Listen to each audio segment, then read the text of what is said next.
સુરતના સોનીકુમાર વિસ્તારમાં ફૂલપાડા પાસે એક ગંભીર અકસ્માતની ઘટના સામે આવી છે। વર્ષો જૂના મકાનની છત અચાનક ધરાશાયી થતા રસોડામાં જમવા બેઠેલી મહિલા કાટમાળ નીચે દબાઈ ગઈ હતી। આ ઘટનાની જાણ થતાં જ ફાયર બ્રિગેડની ટીમ તાત્કાલિક પહોંચી મહિલાનું સફળ રેસ્ક્યુ કરી હોસ્પિટલ ખસેડી હતી। સુરતના સોનીકુમાર વિસ્તારના ફૂલપાડા ખાતે વર્ષો જૂના મકાનની છત અચાનક ધડાકાભેર તૂટી પડતા રસોડામાં જમવા બેસેલી મહિલા કાટમાળ નીચે દબાઈ ગઈ હતી। આ ઘટનાના વાતથી આસપાસના લોકો દોડી આવ્યા હતા અને તાત્કાલિક ફાયર બ્રિગેડને જાણ કરી હતી। જાણ થતાં જ સોનીકુમાર અને કતારગામ ફાયર બ્રિગેડની ટીમ સ્થળ પર પહોંચી હતી।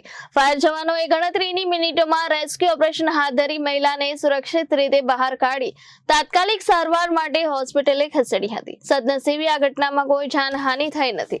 પ્રાથમિક તપાસમાં મકાન વર્ષો જૂનું અને જર્જરિત હોવાનું સામે આવ્યું છે। આ ઘટનાને ધ્યાનમાં રાખી સુરત મહાનગરપાલિકા દ્વારા જોખમી મકાનને ઉતારી લેવાની કામગીરી શરૂ કરવામાં આવી છે।